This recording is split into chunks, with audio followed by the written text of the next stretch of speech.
You have arrived here perhaps because something stirred when you read those words. The Saviour addiction. Perhaps you felt a recognition, a tremor in the depths of your psyche that whispers, "This is about me." Or perhaps you came with curiosity, wondering what strange malady could possibly afflict those who dedicate their lives to helping others. But I tell you this, we are not here to speak of noble sacrifices or selfless service. No, we are here to excavate something far more dangerous, far more unconscious, far more devastating to the soul. When I speak of the Saviour addiction, I do not speak of the person who occasionally lends a helping hand or offers comfort to a friend in need. I speak of something much darker, much more compulsive. I speak of the individual who has made themselves indispensable to the suffering of others, who feeds on crisis like a moth feeds on flame, who cannot rest when the world around them is at peace. This is not compassion. This is possession, not by spirits or demons, but by an archetype so ancient, so hungry, that it devours the very soul it claims to serve through. The Saviour addict walks among us, and they are often the last to recognize their condition. They are the ones who rush toward disaster, who magnetize dysfunction, who somehow always find themselves at the center of every emotional storm. They believe themselves to be healers, helpers, the chosen ones who must carry the weight of others' pain. But beneath this noble facade lies a terrible truth. They are not saving anyone. They are feeding something within themselves that has grown monstrous in its appetite for significance through suffering. In my years of working with the human psyche, of descending into the shadowy chambers where our deepest motivations hide, I have encountered this pattern again and again. The woman who cannot maintain a relationship unless her partner is broken and needs fixing. The man who abandons his own dreams to rescue everyone else's. The friend who appears magically whenever crisis strikes but vanishes when peace returns. These are not accidents of character. They are symptoms of a profound psychological possession. But here is what makes this addiction so insidious, so difficult to detect. It wears the mask of virtue. Society celebrates the Saviour. We build monuments to sacrifice. We sing songs of selfless service. We elevate those who give until they bleed. And so the Saviour addict receives applause for their compulsion, validation for their sickness, love for their self-destruction. They become addicted not just to saving others, but to the identity of being the one who saves. I once worked with a woman who had never known a day without someone else's crisis occupying her mind. She came to me exhausted, depleted, wondering why she felt so empty despite giving so much. As we began to excavate her history, a pattern emerged that was both heartbreaking and illuminating. Every significant relationship in her life had been built around her role as rescuer. Her mother's depression, her father's anger, her siblings' failures, her lover's addictions. She had become the emotional regulator for an entire constellation of broken souls. But when I asked her to imagine a life without crisis, without someone to save, without a problem to solve, she began to panic. Who would she be if she wasn't needed? What value would she have if she wasn't fixing someone? The thought of sitting in stillness, of tending to her own inner landscape, of facing her own unmet needs, terrified her more than any external catastrophe ever could. This is the heart of the Saviour addiction. It is not really about saving others at all. It is about avoiding the terrifying encounter with oneself. The savior addict has learned to escape their own inner void by diving into the chaos of others. They have discovered that as long as someone else needs saving, they don't have to face their own wounds, their own fears, their own desperate hunger for love and acceptance. The psychology of this addiction runs deep, deeper than most are willing to excavate. Often it begins in childhood, in homes where emotional chaos reigns supreme. The child learns that love is conditional, that worth must be earned, that the only way to matter is to be useful. They develop what I call hyper-responsibility, taking on burdens that were never theirs to carry. They become little adults, little therapists, little saviors in a world that should have been teaching them how to simply be children. But the child's adaptive strategy becomes the adult's prison.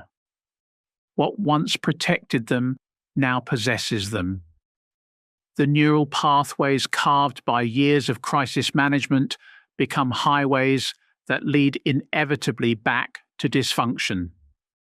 They cannot help but seek out the broken, the needy, the chaotic, because this is the only environment in which they know how to exist. And here is where the addiction becomes truly diabolical. It creates the very problems it claims to solve. The savior addict unconsciously enables the dysfunction they purport to heal. They make themselves so available, so willing to absorb others' pain, that they remove any incentive for growth or change. They become enablers masquerading as healers, codependents disguised as caregivers. I have seen marriages where one partner's entire identity revolves around managing the other's emotional instability.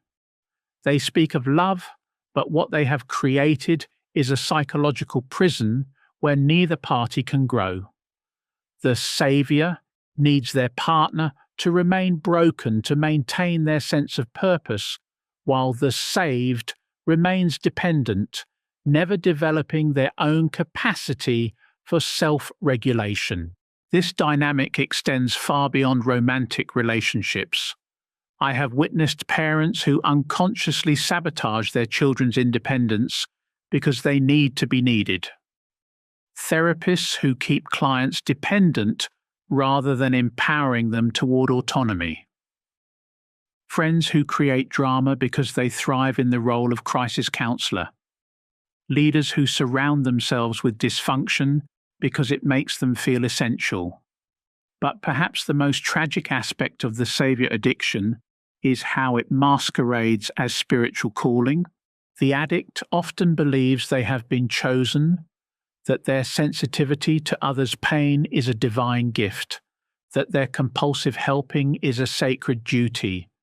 They confuse their addiction with enlightenment, their codependency with compassion, their need to be needed with love itself. This spiritual bypassing makes the addiction even more resistant to recognition and treatment. How do you convince someone that their greatest virtue might actually be their deepest wound? How do you help them see that their selfless service might be the most selfish act of all? The savior addict has built their entire identity around being good, being helpful, being indispensable. To challenge this is to threaten the very foundation of who they believe themselves to be. Yet challenge it we must, for the cost of this addiction extends far beyond the individual. The savior addict creates a ripple effect of dysfunction that spreads through families, communities, entire social systems. They raise children who don't know how to self-soothe because someone was always there to do it for them. They enable partners who never develop personal responsibility. They perpetuate cycles of dysfunction that can span generations. Moreover, they rob others of the dignity of their own journey. Every person has the right to their own struggles, their own growth, their own path toward wholeness. The savior addict, in their compulsive need to help, often interferes with this natural process.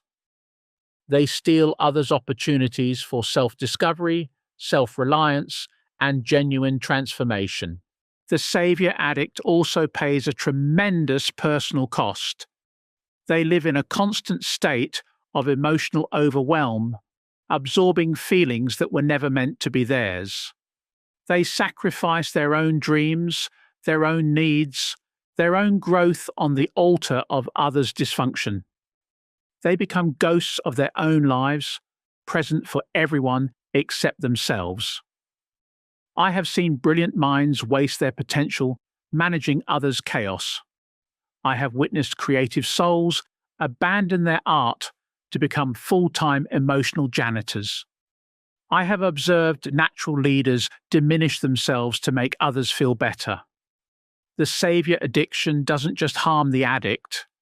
It robs the world of what they might have contributed if they had learned to tend their own garden first.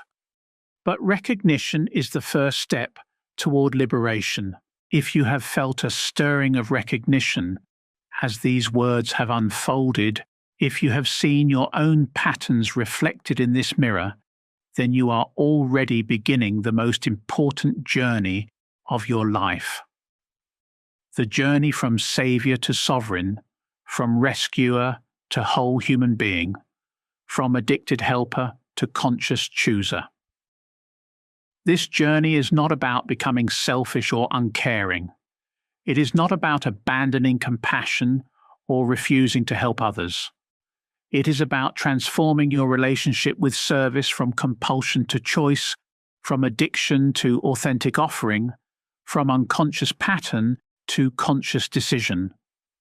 The path forward requires courage, for it means facing the very void you have spent your life avoiding. It means sitting with your own pain instead of drowning it in others' drama. It means discovering who you are when you're not needed, what you're worth when you're not useful, how to love yourself when there's no crisis to distract you from your own heart. But I promise you this, on the other side of this recognition lies a freedom you have never known, a peace you have only glimpsed in fleeting moments, and a capacity for genuine service that flows not from compulsion but from overflow. The work we must do together is to excavate the roots of this addiction, to understand its origins, and to begin the delicate process of reclaiming your life from the tyranny of others' needs. The savior addict lives in a perpetual state of emergency, but it is an emergency of their own making. They have trained their nervous system to recognize peace as danger, stillness as abandonment, health as irrelevance. They scan every room for wounds to tend, every conversation for problems to solve, every relationship for dysfunction to manage. This is not intuition. This is programming. This is not sensitivity. This is survival strategy run amok. What happens when such a person encounters genuine health? When they meet someone who doesn't need fixing, who has done their own inner work, who stands sovereign in their own life? The savior addict often feels confused, restless, even angry. They may unconsciously attempt to create problems where none exist, to manufacture crisis, to feel relevant again.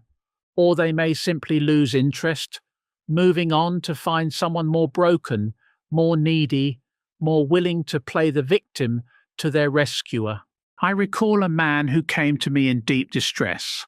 He had been married 3 times, and each marriage had followed the same devastating pattern.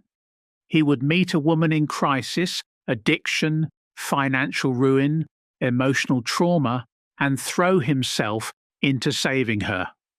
For months or years, he would pour his energy, resources, and love into her recovery. And then, inevitably, she would heal and grow strong. She would develop her own sense of agency, her own capacity for decision-making, her own life apart from his constant intervention. and he would feel abandoned, resentful, unnecessary. The relationship would end, and he would seek out another wounded soul to rescue. This man genuinely believed he was cursed to love women who would eventually leave him. But as we descended deeper into his psyche, another truth emerged. He was not attracted to these women despite their brokenness. He was attracted to them because of it. Their dysfunction was not an obstacle to love. It was the very foundation upon which his version of love was built. He had confused need with love, dependency with devotion, crisis with connection. The savior addict fears nothing more than their own obsolescence. They have built their entire sense of worth around being indispensable, and so they unconsciously work to ensure that others remain dependent. They offer help in ways that create more helplessness. They solve problems in ways that generate new problems. They heal wounds in ways that leave deeper scars. This is not conscious malice, it is unconscious self-preservation. But here we must venture into even darker territory, for the savior addiction often masks something more sinister still. Beneath the noble exterior of the helper lies what I have come to recognize as a profound narcissistic wound. The savior addict needs to be special, to be chosen, to be the one who can do what others cannot. Their helping is not humble service, it is grandiose performance. They do not see others as equals deserving of dignity. They see them as projects confirming their own superiority. This hidden grandiosity reveals itself in subtle ways. The savior addict often speaks of their burdens with a martyr's pride. They catalogue their sacrifices like trophies. They describe their ability to handle what others cannot as proof of their exceptional nature. They position themselves as uniquely qualified to understand pain, to bear suffering, to carry what would crush lesser souls. This is not compassion, this is spiritual ego dressed in humble clothing. The savior addict also displays what I call selective empathy. They feel deeply for those whose pain serves their psychological needs, but remain strangely unmoved by suffering that offers them no role to play. They rush to comfort the dramatic crisis, but ignore the quiet desperation. They respond to the bleeding wound, but overlook the slow ache. Their empathy is not universal, it is strategic, deployed only where it can feed their addiction to being needed. This selective nature of their care reveals the transactional foundation of their relationships. Love, for the savior addict, is always conditional, contingent upon need, upon crisis, upon the opportunity to be essential. They cannot love what is whole because wholeness requires nothing from them. They cannot appreciate strength because strength doesn't validate their specialness. They cannot celebrate others' independence because independence threatens their very reason for being. The most insidious aspect of this addiction is how it corrupts the very capacity for genuine intimacy. True intimacy requires two whole beings choosing to share their completeness with each other. But the savior addict cannot enter such a relationship because they have never learned to be whole themselves. They know only how to be half of a dysfunctional equation, either the rescuer or the rescued, never simply themselves in relation to another self. This corruption extends to their relationship with their own children, if they have them. The savior addict parent often raises children who are either hyper-responsible like themselves or completely dependent.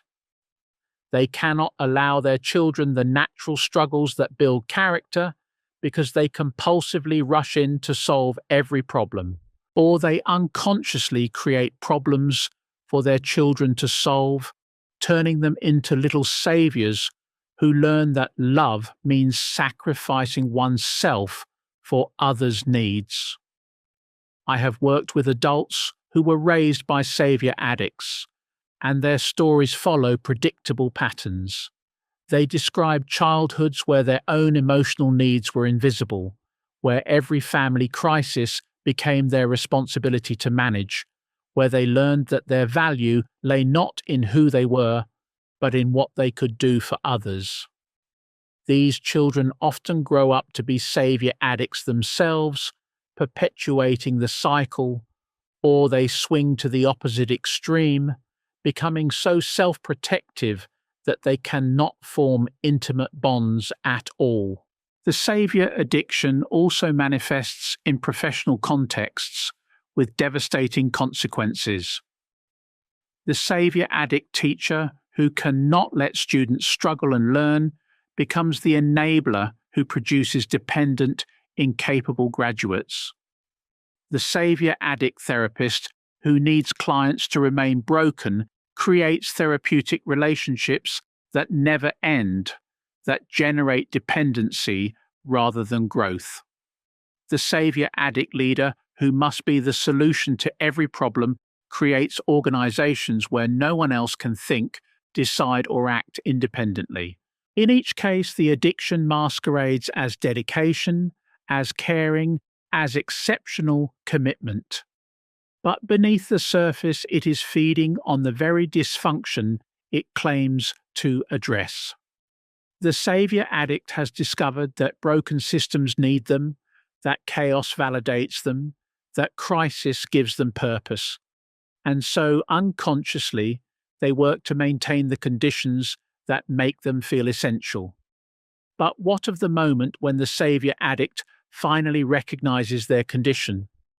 What happens when the mirror is held up and they see not a noble helper, but a compulsive enabler? This recognition often precipitates what I call the savior's crisis, a period of profound disorientation where their entire identity crumbles. Who are they if not the one who saves? What is their purpose if not to rescue? How do they relate to others if not through need and crisis? This crisis, though terrifying, is actually the beginning of liberation. For it is only when the false self built around saving others collapses that the true self can begin to emerge. This true self is not defined by what it does for others, but by what it is in itself. It does not need to be needed. It does not require crisis to feel alive. It can sit in stillness without restlessness, in peace without boredom, in health without irrelevance. The journey from savior addiction to authentic service is perhaps the most challenging transformation the human psyche can undergo. It requires dismantling not just behaviors, but entire neural networks, not just habits, but fundamental beliefs about worth, love, and purpose. It demands that we face the very emptiness we have spent our lives avoiding, that we sit with the terror of our own insignificance until we discover the profound significance of simply being. But this journey, though difficult, is not impossible. It begins with the courage to stop rushing toward every crisis, to stop making ourselves available for every emergency, to stop believing that the world will collapse without our intervention. This stopping creates space for our own feelings to emerge, space for our own needs to surface, space for our own life to unfold. In this space, we begin to discover who we are beyond our function, what we want beyond others' needs, what brings us joy beyond the satisfaction of being useful. We learn that we can love without losing ourselves, serve without sacrificing ourselves, help without harming ourselves. We discover that the greatest gift we can give to others is not our endless availability, but our own wholeness.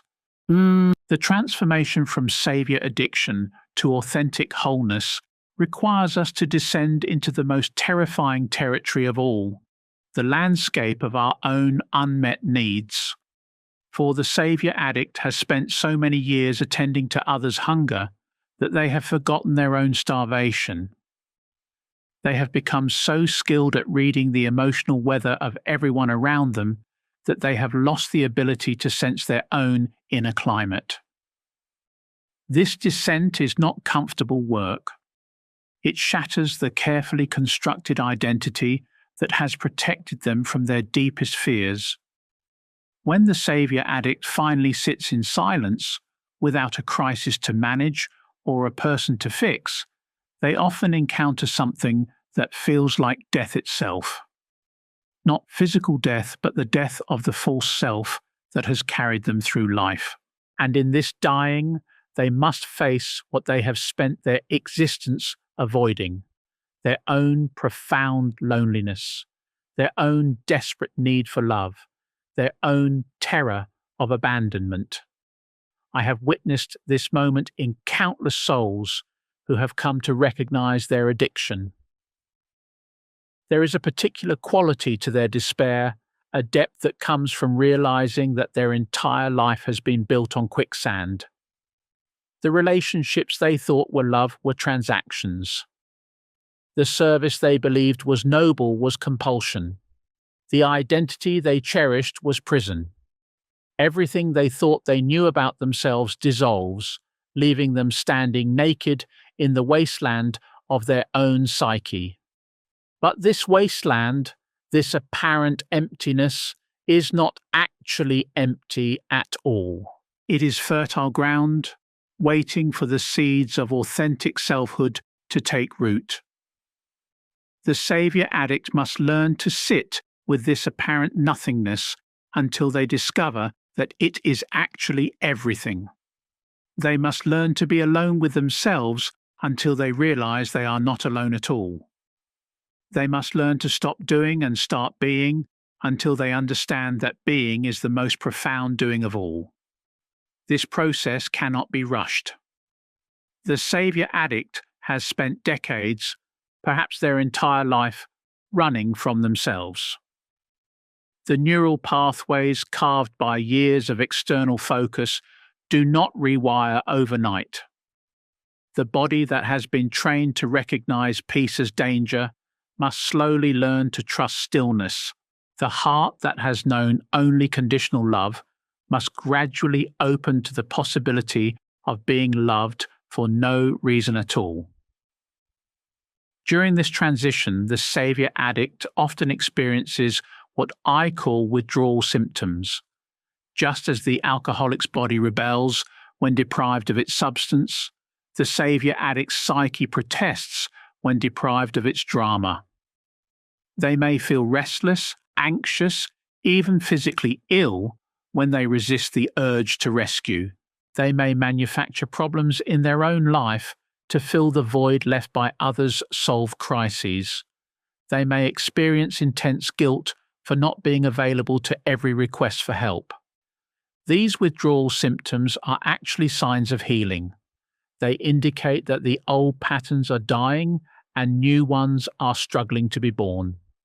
The Saviour addict must learn to welcome these uncomfortable feelings as messengers, as guides pointing toward what needs attention in their own inner world. The restlessness speaks of unlived dreams. The anxiety reveals unacknowledged fears. The guilt masks unexpressed anger at having sacrificed themselves for so long. But perhaps the most challenging aspect of recovery is learning to disappoint others. The Saviour addict has built their entire relational world around being the solution to everyone's problems. When they begin to set boundaries, to say no, to prioritize their own needs, they often face intense pressure from those who have grown accustomed to their unlimited availability. Friends may accuse them of being selfish. Family members may guilt them for abandoning their responsibilities.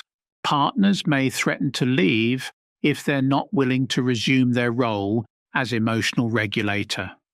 This pressure is not random. It serves a function in the psychological ecosystem the savior addict has created. Just as the addict needs their substance, the people around them have become addicted to their service. They have grown dependent on having someone who will always prioritize their needs, always be available for their crises, always sacrifice themselves for their comfort. When the savior begins to recover, it threatens this entire system of mutual dependence.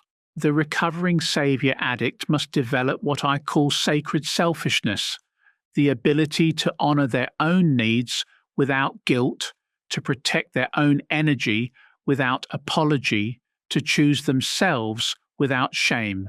This is not the crude selfishness of narcissism which takes without giving.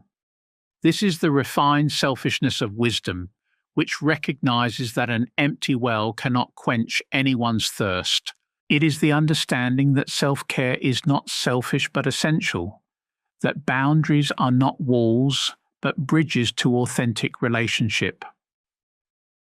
Learning to practice sacred selfishness requires developing an entirely new relationship with guilt. The savior addict has been programmed to feel guilty whenever they're not helping others, whenever they're focusing on themselves, whenever they experience joy while others suffer. This guilt is not their moral compass, it is their prison guard, keeping them locked in patterns of self-sacrifice. They must learn to recognize guilt as the voice of their conditioning, not the voice of their conscience. As the recovering savior addict begins to tend their own garden, something miraculous happens. They discover capacities they never knew they possessed. They find creative gifts that were buried under years of crisis management.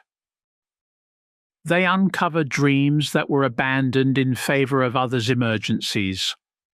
They reconnect with aspects of themselves that were sacrificed on the altar of compulsive helping.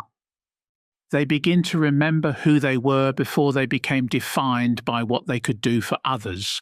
This rediscovery of self is not selfish, it is sacred. For when someone reclaims their wholeness, they become capable of offering something far more valuable than rescue. They become capable of offering presence. The difference between rescuing and presence is the difference between enabling and empowering, between creating dependence and inspiring independence, between stealing someone's journey and honoring it. Presence does not rush in to solve problems. It sits with suffering without trying to fix it. Presence does not take responsibility for others' feelings. It witnesses them without judgment. Presence does not offer solutions, it offers spaciousness. And this spaciousness allows others to find their own answers, develop their own strength, discover their own capacity for healing. But developing the ability to offer presence instead of rescue requires the savior addict to confront their deepest fear, that they are not special. The addiction has been fed by the belief that they alone can save others, that their help is uniquely necessary, that without them, disaster will surely follow. Recovery requires accepting the humbling truth that others are far more capable than the savior addict ever imagined. People can and will find their own way, solve their own problems, heal their own wounds, often more effectively when not being rescued. This realization initially feels like loss, like diminishment, like irrelevance, but gradually it transforms into liberation. The recovering savior addict discovers that they don't have to carry the weight of the world on their shoulders. They don't have to be responsible for everyone's happiness. They don't have to sacrifice their own well-being for others' comfort. They can love without losing themselves, care without carrying others, serve without sacrificing themselves. As this transformation deepens, the recovering savior addict begins to attract different types of relationships. Instead of drawing the broken and needy, they begin to magnetize the whole and healthy. They discover what it feels like to be loved, not for what they can provide, but for who they are. They experience relationships built on mutual respect rather than mutual dependence. They learn that love is not about need but about choice, the choice to share wholeness with another whole being. This shift in relationships often means that some connections will naturally fall away. Those who were only in relationship with the savior addict because of what they could get from them will lose interest when the dynamic changes. This can be painful, but it is also clarifying. It reveals which relationships were based on genuine connection and which were based on exploitation. It separates the friends from the users, the lovers from the takers, the family from the emotional vampires. The recovering savior addict must learn to grieve these losses without returning to old patterns. They must resist the temptation to rescue their way back into relationships that were harmful. They must accept that some people were only connected to them through dysfunction, and when the dysfunction heals, the connection naturally dissolves. This is not failure, it is freedom. It makes space for relationships that can honor their wholeness rather than exploit their woundedness. As the recovering savior addict continues their journey toward wholeness, they begin to understand that true service flows from overflow, not emptiness. When their own cup is full, they can offer refreshment to others without depleting themselves. When their own needs are met, they can respond to others' needs from choice rather than compulsion. When their own wounds are healing, they can sit with others' pain without absorbing it. This transformation does not happen overnight. It is a lifelong practice of choosing one's self, of honoring one's own needs, of recognizing the difference between healthy helping and compulsive rescuing. There will be setbacks, moments when the old patterns reassert themselves, times when the addiction calls seductively from the shadows. But each time the recovering savior addict chooses differently, the new neural pathways grow stronger. The authentic self becomes more solid. The capacity for genuine service expands. The journey from savior addiction to authentic service is ultimately a journey from fear to love. The addiction is rooted in fear. Fear of abandonment, fear of worthlessness, fear of not mattering. But as the recovering addict learns to love themselves, to meet their own needs, to find their own worth independent of their utility to others, fear gradually transforms into love. And from this foundation of self-love, they can offer others something far more valuable than rescue. They can offer the example of what it looks like to be whole. The most dangerous moment in the life of a recovering savior addict comes not at the beginning of their journey, but somewhere in the middle, when they have glimpsed their own wholeness but have not yet fully embodied it. It is here that a new and more subtle form of the addiction emerges, what I have come to call the enlightened savior complex. Having recognized their patterns, having done some inner work, having touched their own healing, they now believe they are qualified to guide others through the same transformation. This enlightened savior is more dangerous than the original because they possess just enough wisdom to be convincing, just enough healing to appear whole, just enough insight to seem authoritative. They speak the language of boundaries while still violating them. They preach self-care while still abandoning themselves. They teach others about codependency while remaining secretly addicted to being the teacher, the guide, the one who knows. I have encountered this phenomenon countless times in my work.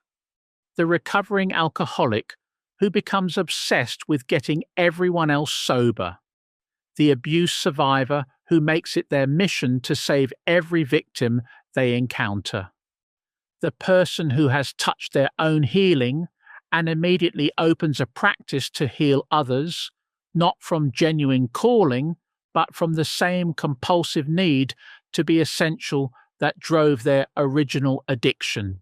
This enlightened savior believes they have transcended their addiction because they can now speak about it, analyze it, even help others recognize it. But speaking about a wound is not the same as healing it. Understanding a pattern is not the same as transforming it. They have simply found a more sophisticated way to avoid facing their own depths, a more spiritual way to remain addicted to being needed. The enlightened savior often becomes a teacher, a coach, a healer, not because they have genuinely integrated their own wholeness, but because these roles allow them to maintain their specialness while appearing to have evolved beyond it.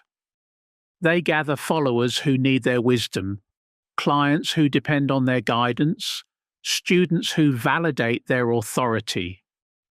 They have traded one form of codependency for another, one type of enabling for a more refined version, but the unconscious always reveals the truth. The enlightened savior cannot hide their underlying emptiness indefinitely. It shows in their need for constant validation from those they help. It appears in their subtle competitiveness with other healers, their territorial behavior around their clients, their inability to celebrate others' success without making it somehow about their own contribution. They may speak of empowerment while creating dependency, of independence while fostering reliance on their methods, their wisdom, their unique understanding. The most tragic aspect of the enlightened savior complex is how it corrupts genuine spiritual gifts. Many who fall into this trap do possess real insight, authentic healing abilities, profound wisdom born from their own suffering, but because they have not fully integrated their own wholeness, these gifts become infected with the same compulsive need to be special that drove their original addiction. They cannot offer their gifts freely because they need the validation, the admiration, the sense of importance that comes from being seen as the one who has the answers. This corruption is heartbreaking to witness because it robs both the giver and the receiver of authentic transformation. The enlightened savior cannot fully heal others because they are still using others' healing to heal themselves. They cannot empower others because they need others to remain somewhat dependent on their wisdom. They cannot set others free because their own freedom is still contingent on being the liberator. Breaking free from the enlightened savior complex requires an even deeper level of honesty than the original recovery demanded. It requires admitting that even their helping has been infected with self-serving motives. It demands recognizing that their spiritual insights have been wielded as weapons of specialness rather than tools of service. It necessitates acknowledging that they have been using others' transformation to avoid completing their own. This recognition is often more devastating than the original awakening because it shatters not just their helping identity, but their healed identity as well. They must face the humbling truth that they are not as evolved as they believed, not as healed as they proclaimed, not as wise as they appeared. They must descend once again into the underworld of their own psyche, this time to excavate the spiritual pride that has taken root in the soil of their partial healing. But this second descent is also more hopeful because it leads to a more solid foundation. The person who has recognized and integrated their enlightened savior complex emerges with what I call grounded wisdom, insight that does not need to be displayed, healing that does not need to be proven, gifts that can be offered without attachment to outcome or recognition. The truly recovered savior addict no longer needs to save anyone, including themselves. They have learned to trust the organic intelligence of healing, the natural capacity for growth that exists within every being. They can offer their gifts when genuinely called to do so, but they can also withhold them without guilt when their offering would interfere with another's natural process. All this level of integration requires developing what I call spiritual humility, the recognition that one's own healing is always a work in progress, that wisdom is not a possession but a flowing river, that the moment we believe we have arrived is the moment we begin to stray from the path. The truly recovered savior addict remains forever a student, forever open to new insights about their own patterns, forever willing to examine their motivations and purify their intentions. They also develop what I call energetic sovereignty, the ability to maintain their own inner equilibrium regardless of the chaos or crisis surrounding them. They no longer absorb others' emotions as if they were their own. They no longer feel responsible for managing others' reactions or fixing others' problems. They can witness suffering without being consumed by it, offer support without losing themselves in it, love without being diminished by it. This energetic sovereignty is not coldness or detachment. It is the ultimate expression of love. Love that honors the other's journey enough not to interfere with it. Love that trusts the other's capacity enough not to rescue them from their own growth opportunities. Love that respects the other's dignity enough not to make them dependent on external salvation.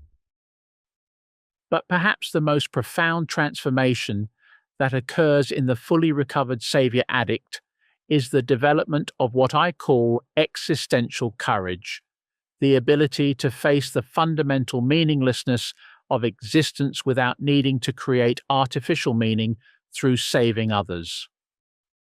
They learn to sit with the mystery of life without needing to solve it, to accept the reality of suffering without needing to eliminate it, to embrace their own mortality without needing to achieve immortality through their impact on others. This existential courage allows them to find meaning not in what they do for others, but in the simple fact of their own existence. They discover that they matter not because they are useful, but because they are. They learn that their worth is not earned through service, but inherent in their being. They realize that their purpose is not to save the world, but to be fully themselves within it. From this foundation of existential courage, authentic service becomes possible. Service that flows not from compulsion but from love, not from need but from overflow, not from emptiness seeking to be filled but from fullness seeking to be shared. This service does not create dependency but inspires independence. It does not rescue but empowers. It does not save but awakens.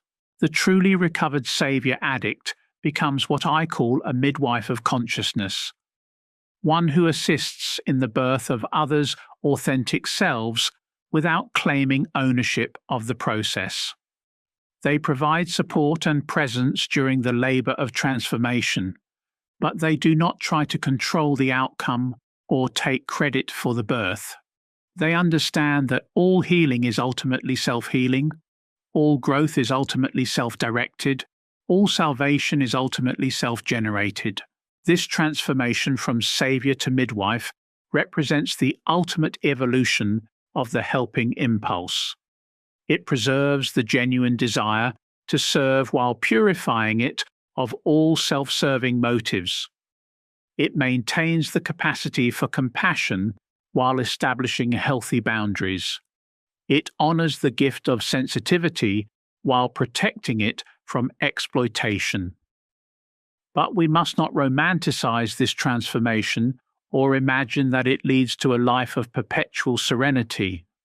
The recovered savior addict still faces challenges, still experiences pain, still encounters their own limitations.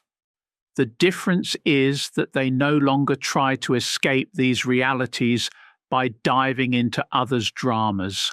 They have learned to stay present with their own experience, to find meaning in their own journey, to discover wisdom in their own struggles. They also continue to feel the pull of their old patterns, especially during times of stress or vulnerability.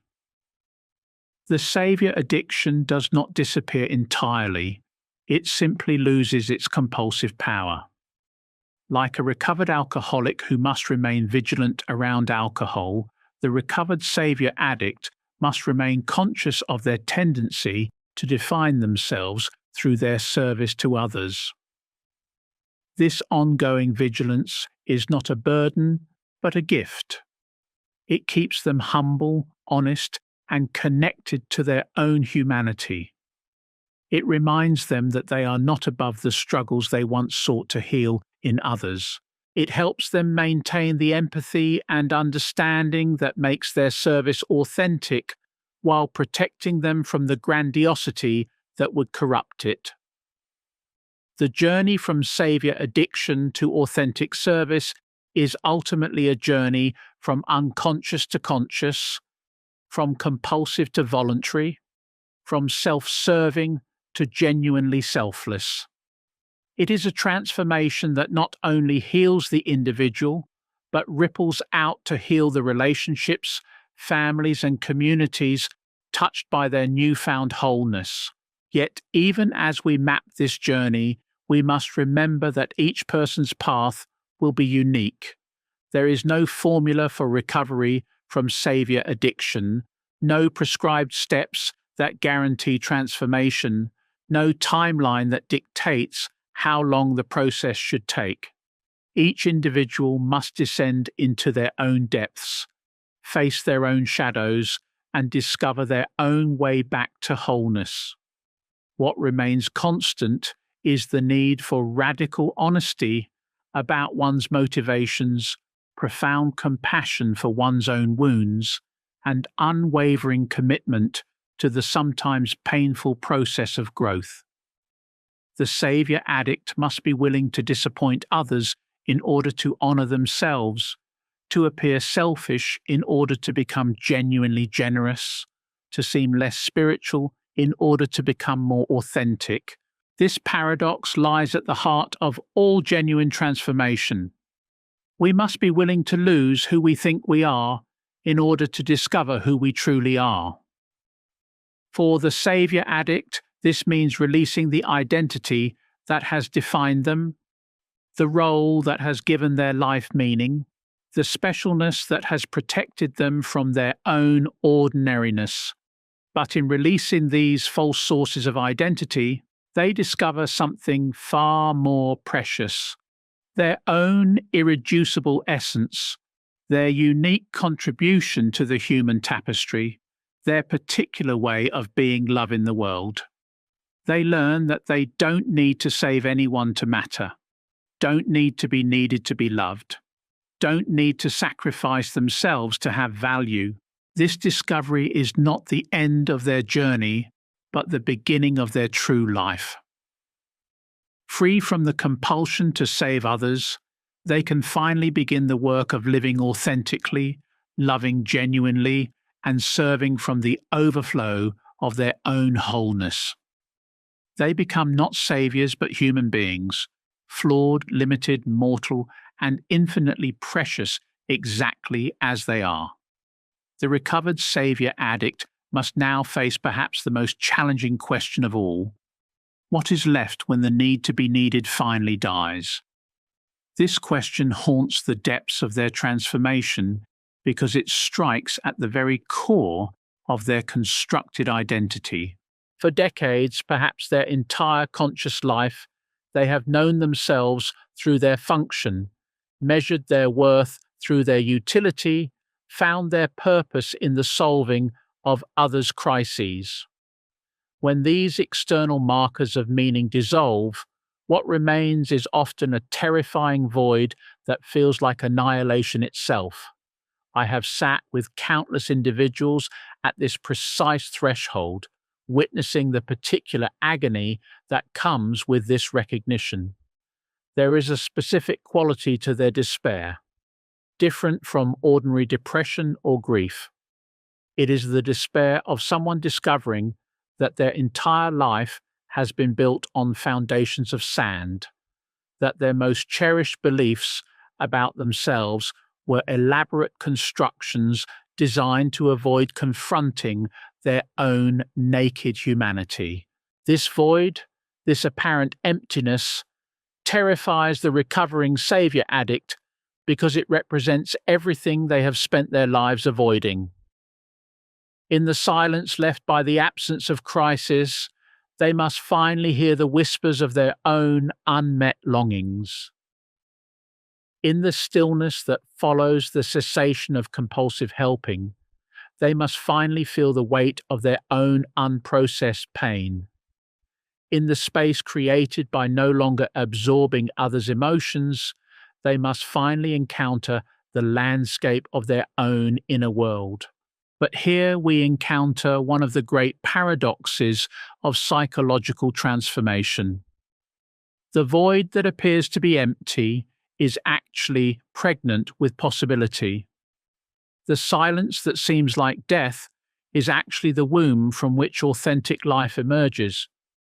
The recovering savior addict must learn to trust this apparent nothingness, to sit with what feels like meaninglessness until meaning begins to arise organically from within.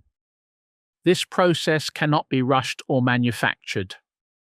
The neural pathways carved by years of external focus, of constant vigilance for others' needs, of perpetual crisis management, do not rewire themselves overnight. The body that has been trained to recognize peace as danger, stillness as abandonment, health as irrelevance, must slowly learn new rhythms. The psyche that has known only emergency mode must gradually remember how to exist in ordinary time. During this transition, the recovering savior addict often experiences what I call the great restlessness.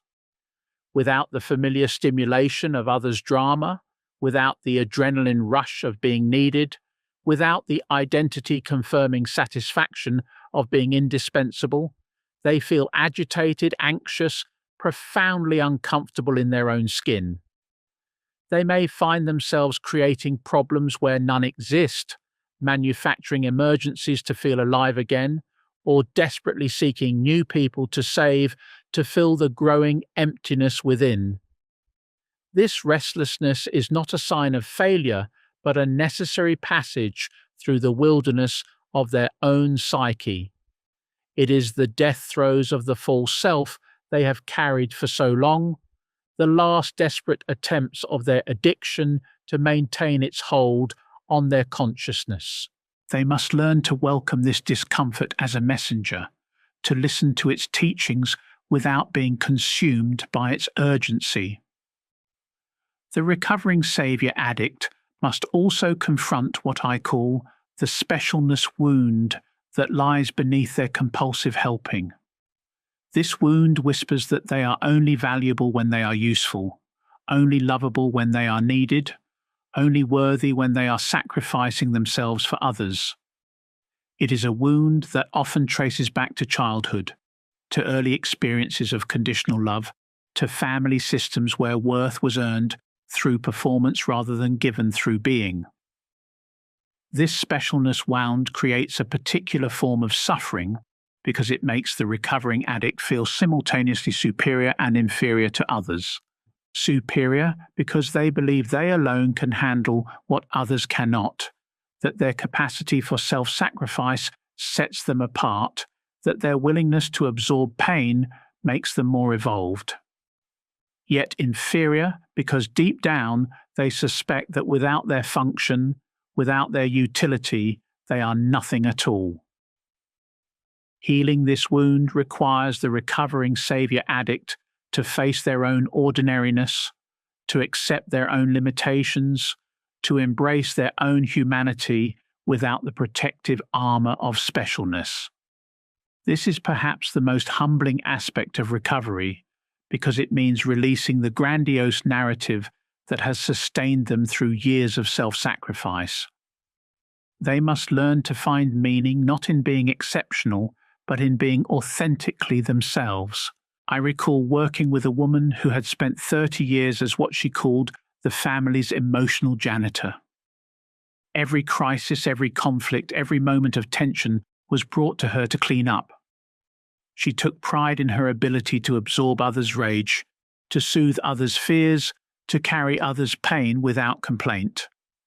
But when she finally began to set boundaries, when she started saying no to being the repository for everyone's dysfunction, she experienced what she described as an identity crisis so profound it felt like dying. Who was she if not the one who fixed everything? What value did she have if she wasn't absorbing others' pain?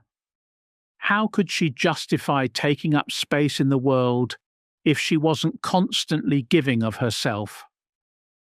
These questions tormented her because they revealed the emptiness at the center of her constructed identity. She had been so busy being everything to everyone that she had never learned to be anything to herself. The journey back to her authentic self required her to sit with this emptiness without trying to fill it with new forms of helping. She had to resist the urge to become a professional counselor, to volunteer at crisis centers, to find new ways to make herself indispensable to others' healing. Instead, she had to learn to be still, to be quiet, to be present with her own experience without immediately trying to transform it into service for others. This process of learning to be, rather than constantly do, represents one of the most challenging aspects of recovery from savior addiction. The addict's entire nervous system has been wired for action, for response, for constant movement toward others' needs. Learning to rest in their own being, to find satisfaction in their own existence, to discover meaning in their own inner landscape requires a complete reprogramming of their relationship with time, energy, and purpose. The recovering savior addict must also learn to tolerate what I call productive boredom. Having lived their entire lives in a state of heightened activation, responding to one crisis after another, the absence of drama can feel like death itself.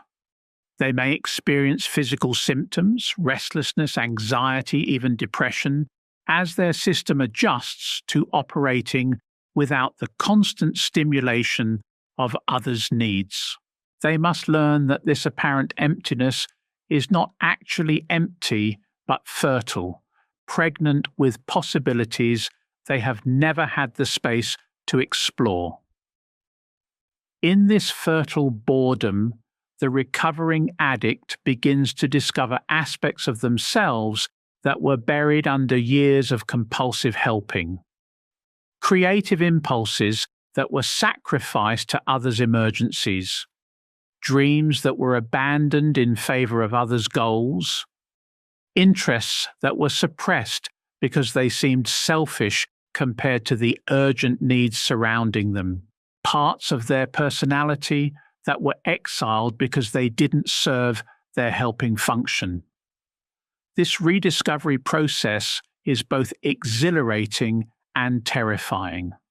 Exhilarating because it reveals capacities and desires they had forgotten they possessed. Terrifying because it means acknowledging how much of themselves they sacrificed in service of their addiction.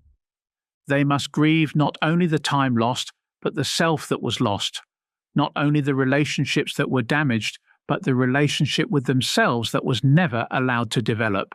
The grief process for the recovering savior addict is particularly complex because they must mourn losses that society taught them to celebrate.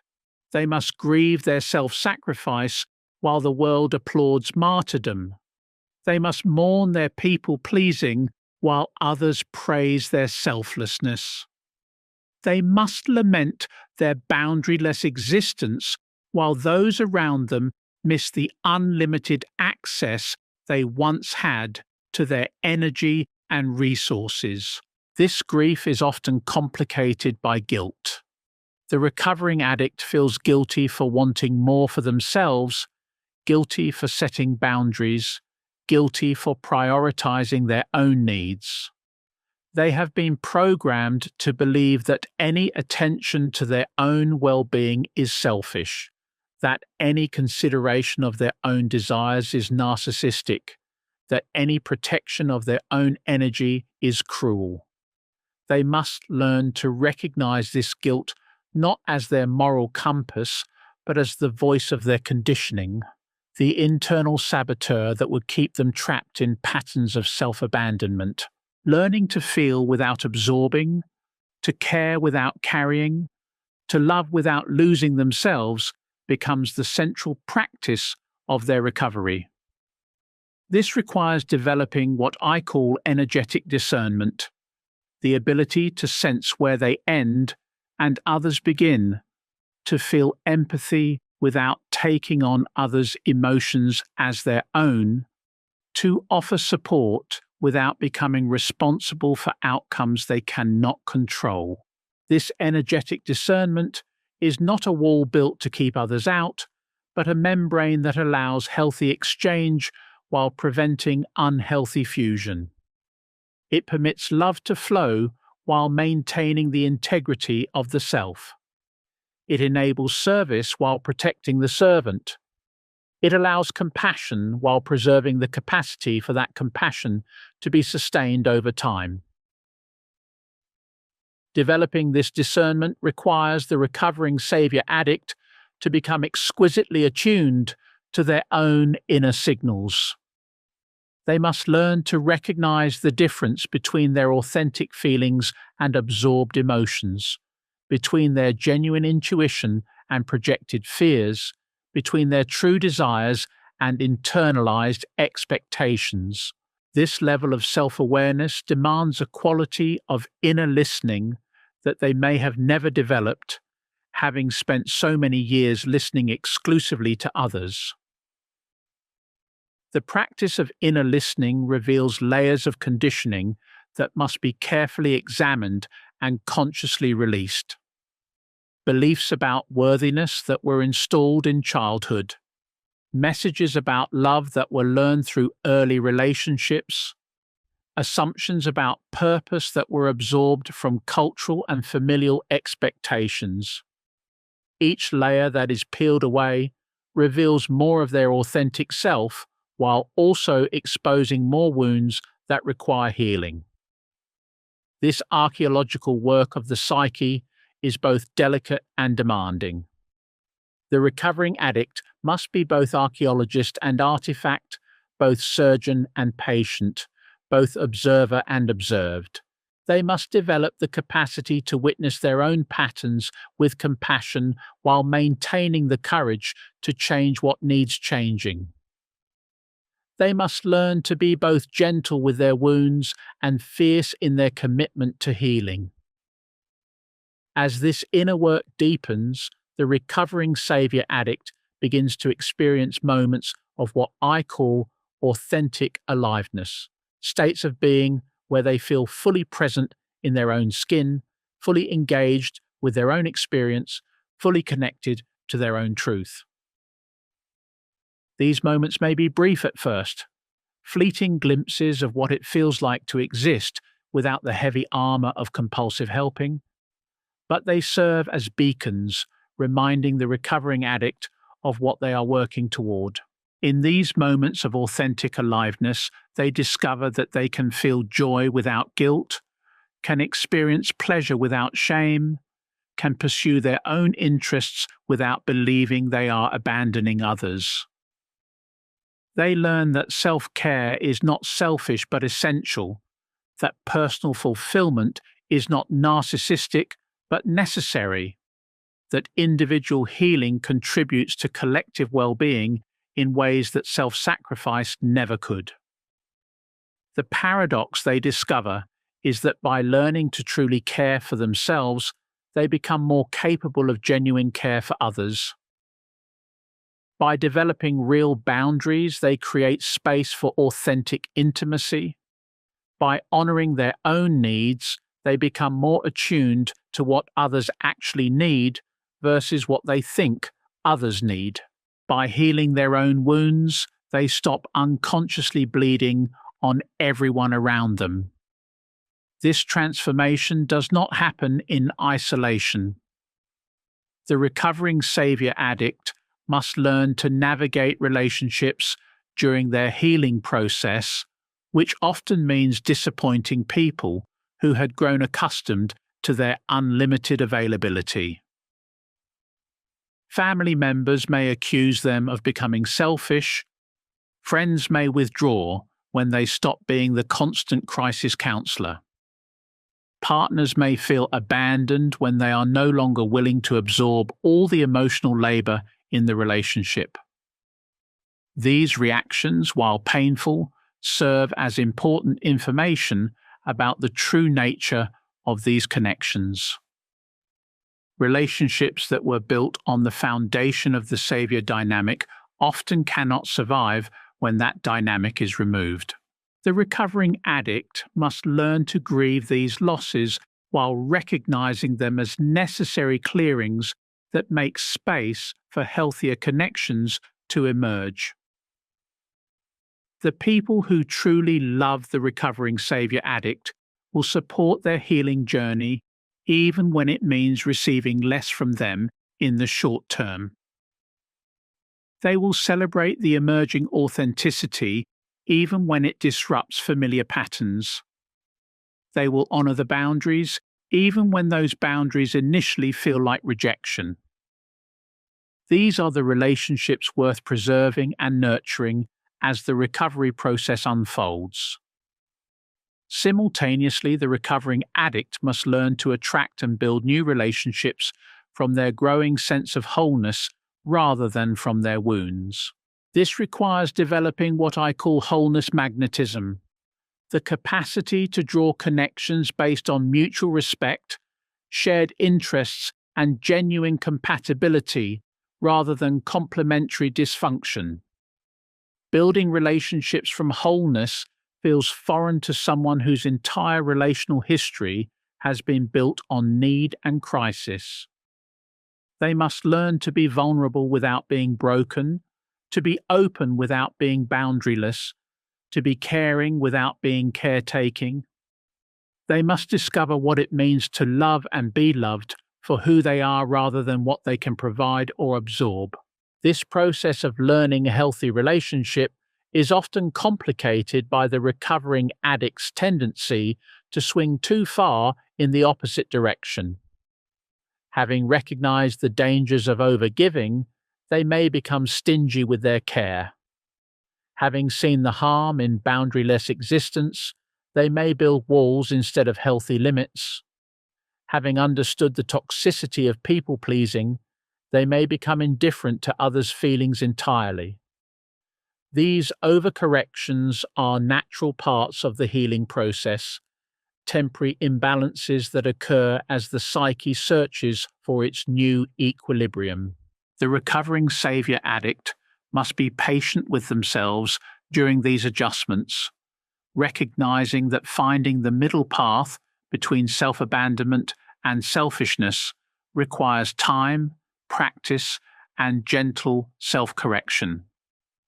The ultimate goal is not to eliminate their caring nature or their desire to help others, but to purify these impulses of their compulsive, self-serving elements.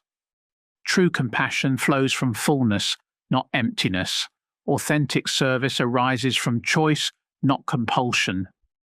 Genuine love emerges from wholeness, not woundedness. As the recovering savior addict progresses in their healing, they begin to discover what I call their authentic gifts, the unique ways they can contribute to the world that flow from their true nature, rather than their adaptive strategies. These gifts may be related to their helping abilities, but they are expressed in completely different ways. Instead of rescuing, they may excel at empowering. Instead of absorbing others' pain, they may become skilled at holding space for others' healing. Instead of solving others' problems, they may develop the capacity to ask questions that help others find their own solutions. The expression of these authentic gifts feels entirely different from their previous helping behaviors. There is no urgency, no compulsion, no underlying neediness. They can offer their gifts freely and withdraw them just as freely. They can say yes from genuine enthusiasm and no from clear boundaries. They can engage with others' struggles without losing themselves in those struggles. This transformation from compulsive rescuer to authentic helper represents the ultimate evolution of the savior archetype.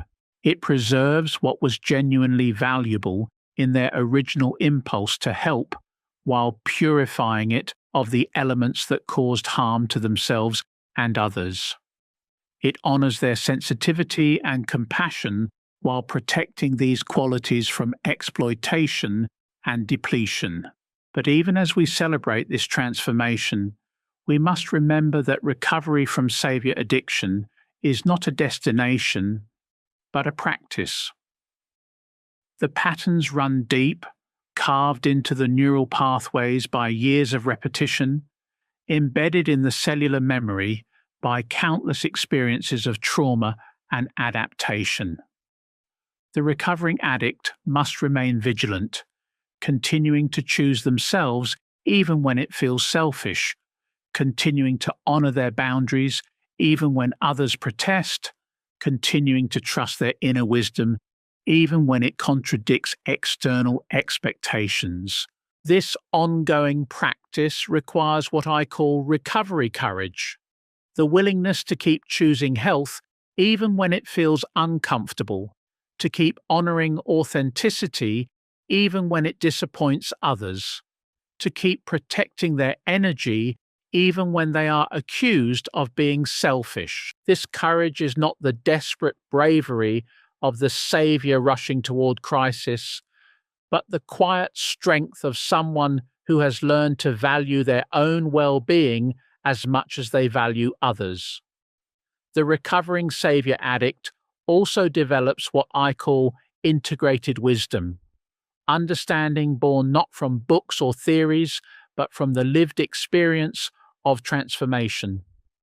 They know intimately the difference between helping and enabling, between compassion and codependency, between love and addiction.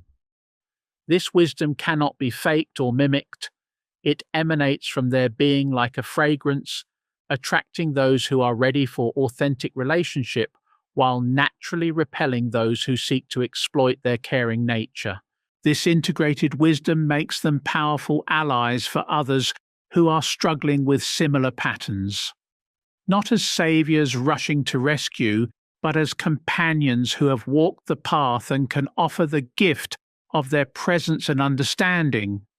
They can share their experience without needing to fix others, can offer support without taking responsibility for outcomes, can provide guidance without creating dependency. The fully recovered savior addict becomes what I call a wounded healer in the truest sense, someone who has transformed their own wounds into sources of wisdom and compassion. They carry their scars openly, not as badges of victimhood, but as evidence of survival and growth. They speak honestly about their struggles, not to gain sympathy, but to offer hope to others who are still trapped in similar patterns. Their very existence becomes a testament to the possibility of transformation, proof that even the deepest patterns can be changed, evidence that wholeness is possible, even for those who have spent their lives fragmented in service of others' needs. They embody the truth that healing is possible, that recovery is achievable, that authentic love and service can emerge from the ashes of addiction and codependency. Yet they remain humble about their journey, knowing that their healing is ongoing, that their growth continues, that they are forever students in the school of human experience. They do not position themselves as gurus or experts, but as fellow travelers who have learned some valuable lessons along the way. They offer their gifts without attachment, share their wisdom without preaching, provide support without creating dependence. The transformation from savior addiction to authentic wholeness represents one of the most profound journeys the human psyche can undertake. It requires dismantling not just behaviors but entire identities, not just patterns but fundamental beliefs about love, worth, and purpose.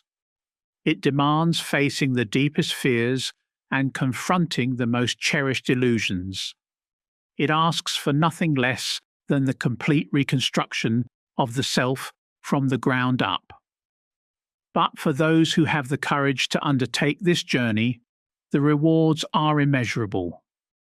They discover not just freedom from their addiction, but freedom to be themselves. They find not just relief from compulsive helping, but the joy of authentic service.